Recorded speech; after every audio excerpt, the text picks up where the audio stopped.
This is the weekly sales meeting for August 20th, 2023. My name is Chris Fleming. You can reach me at chris@cdmediaconsulting.com or go to our website at cdmediaconsulting.com. Today's topic is the difference between average and excellent. We use the terms average and excellent to describe different levels of quality or performance. Average refers to the middle point or typical level of a group of items or individuals. For example, an average score on a test is the sum of all the scores divided by the number of participants. Average may also refer to something that is typical or unremarkable. Excellent refers to something that is of very high quality or performance. It is a term used to describe something that exceeds expectations or standards. It is something that is outstanding in some way. For example, an excellent performance on a test would be one that is far and away above the average score. Several factors can distinguish excellence from average. These include consistency, attention to detail, innovation and creativity, and focus. It can also be based on continuous learning, personal improvement, and maintaining high standards. The distinguishing factors between these two involve a combination of mindset, behavior, and skill. Achieving excellence requires a strong commitment to personal growth and development. You must have the willingness to take risks, the mindset to try new things, and a dedication to maintaining high standards of performance and quality. As basketball coach Pat Riley noted, excellence is the gradual result of always striving to be better. Let's examine these elements of excellence. It reads a lot like a roll call. One element often leads to the next. Because of one, the next is sure to follow. The first is consistency. People who achieve excellence often show a high level of consistency. They are able to maintain a high standard over time, even when faced with challenges and obstacles. This consistency often plays out in attention to detail, which is above all others. Those who achieve excellence often pay close attention to details. It does not mean they are detail-oriented, but that they are committed to getting things right. They are willing to put in the extra effort to ensure that their work is of the highest quality. Because of this attention to detail, it gives those in its ranks breathing room. This is the space to think, and it leads to innovation and creativity. People who achieve excellence often have the willingness to think outside the box. They are the ones who come up with new and innovative solutions to problems. They are not satisfied with the status quo and are always looking for ways to improve. While creativity is a process of thought, innovation is the process of action. Because these are attributes of the excellent, they are often the focus. They have the discipline to reach their plans of thought and action. Achieving excellence requires a high level of focus and discipline. The excellent are able to stay focused on their goals. They maintain a strong work ethic even when faced with distractions or setbacks. Because they desire excellence, they strive for continuous learning and improvement. They are open to feedback and are willing to make adjustments to their approach to achieve better results. This all leads them to hold themselves to a higher standard. Achieving excellence requires setting high standards for oneself and holding oneself accountable to those standards. People who achieve excellence are not satisfied with mediocrity. They are always striving to do better. As you can see, these traits are all related and interdependent. Separating oneself from the average is about standing out from the crowd in a positive way.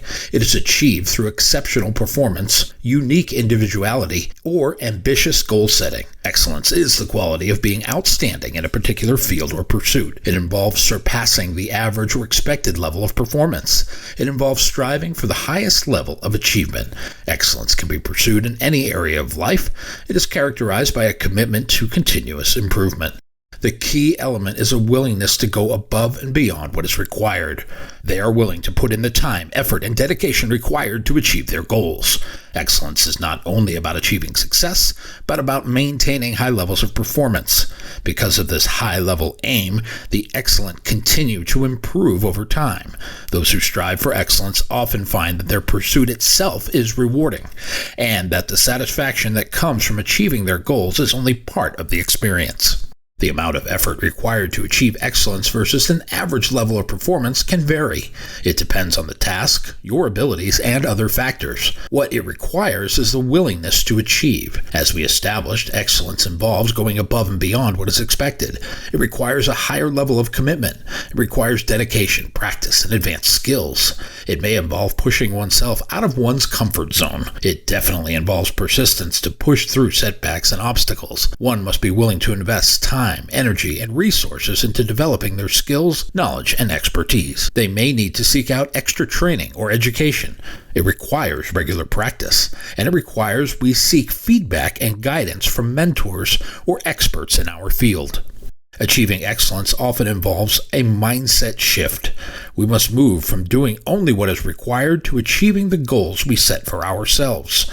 These goals demand constant improvement and constant growth. It requires a willingness to take risks. We need to be comfortable making and learning from our mistakes. We must embrace the challenges and opportunities that come with pursuing excellence. The rewards and sense of fulfillment that come from reaching that level of performance can be well worth the investment. While the effort may only be a bit more, the difference between average and excellent can be significant. Achieving an average level of performance requires meeting a minimum standard, while achieving excellence involves going above and beyond what is required. What companies are considered average? Which are considered excellent? Well, here are a few examples of companies that were considered average. Kmart was once a popular discount retail chain. It became synonymous with mediocre. It was even lampooned by Dustin Hoffman's character in the movie Rain Man. Its fortunes have been well documented. And in 2023, there are only 3 Kmart stores still in existence. Sears is another former retail giant that was once the standard bearer for consumerism and now is a cautionary tale of mediocrity. It folded its operations in late 2019. And Blockbuster Video is another well-documented case. Blockbuster was once a dominant player in the video rental industry, but it failed to keep up with the shift toward online streaming. It went bankrupt in 2010. There is only one remaining Blockbuster store in the United States, and you can find it in Bend, Oregon. So we know what stands for average. What is the gold standard for excellence?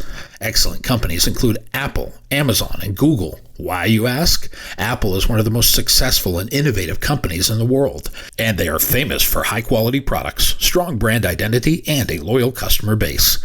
Amazon has revolutionized the way people shop online. It has expanded into a variety of industries, including cloud computing and entertainment. Google is one of the most recognizable and widely used companies in the world. It is known for its powerful search engine, innovative products, and commitment to sustainability and social responsibility. It is worth noting that a company's status as average or excellent can change over time. It all depends on factors such as market trends, management decisions, and even external forces. As you can see from our examples, the average ones were once excellent, and most of the excellent ones didn't exist when the average was considered excellent. As Apple's Steve Jobs once said, "Be a yardstick of quality." Some people aren't used to an environment where excellence is expected. The gap between average and excellent can be significant in terms of performance, quality, and outcomes. It can be revealed in results, reputation, impact, innovation, and high perceived value. Companies of excellence are recognized as leaders in their field, while others don't achieve the same level of success. The excellent enjoy a better-than-average reputation, one that affords it better opportunities, increased consumer trust, and greater marketplace respect. These companies have a greater impact on their field. They are often the standard bearers for their respective categories. They become known as innovators. They may be more willing to take risks and try new things. They learn to think outside the box to achieve better outcomes. All that leads to an above-average brand value proposition, which can translate to higher perceived value and a high price of goods sold. Warren Bennis, an American scholar and author, put it this way: excellence is a better teacher than mediocrity. The lessons of the ordinary are everywhere. Truly profound and original insights are to be found only in studying the exemplary. While the gap between average and excellent can be wide, it is not a canyon. In the sales profession, we can close the gap with a little more effort. Closing the gap between average and excellent requires more work, that commitment, and that willingness to learn and grow. Start by setting goals. Define specific, measurable goals that will help you move from an average level of performance to an excellent one. Break these goals down into smaller steps that are achievable and realistic. Dedicate time and effort to improving your skill and knowledge. Seek out feedback and guidance from mentors, coaches, and experts to identify areas where you can improve. Regular practice is required. Practice is essential for closing the gap between average and excellent. In a moment of crisis, we revert to our highest level of practice training. John Gardner was Secretary of Health, Education, and Welfare under President Lyndon Johnson. He held the distinction of being the only Republican in a Democratic cabinet. He said it this way: "Excellence is doing ordinary things extraordinarily well. Make it your habit to practice your skills until you can do them well. You can do that through scheduled exercise sessions, ongoing learning blocks, or seeking out new challenges." Don't be afraid to take on new challenges. Stretch yourself beyond your comfort zone. Learn from your mistakes. Mistakes and failures are opportunities to learn and improve. Embrace them as part of the learning process. Use them as feedback to adjust your approach and improve your performance. Find your internal or external motivation. Staying motivated is essential for closing the gap between average and excellent. Focus your strengths, celebrate your successes, and stay inspired by seeking out role models and mentors who embody excellence in your chosen field. In my younger days as a manager, I would ask my sellers to make a collage of their motivations and post it in their workspace. That way, on days when it proved difficult, a quick glance at your motivation would provide extra fuel. And it was such a good idea, I quit doing it. When we compare excellence and average, it usually leads to Aristotle. He wrote, "We are what we repeatedly do." Excellence, then, is not an act, but a habit. Remember that closing the gap between average and excellent takes time, effort, and persistence. Stay committed to your goals, stay motivated, and keep practicing. You will see your performance improve over time. In sales, the difference between average and excellent is a few more steps. It is much like baseball, where the difference between an average hitter and a Hall of Famer is a couple of more hits every week. Can you give yourself a couple of extra trips to the plate every week where you can swing away? You can work at it and dedicate yourself to the pursuit of excellence as a destination. Otherwise, prepare to be average. But the average person doesn't have staying power in a performance-based system. My new book, 52 Weekly Sales Meetings, is now available on Amazon.com. If you like what you have heard here today, please consider ordering a copy or two. You can always send one to a friend. Go to cdmediaconsulting.com right now and follow the instructions to order.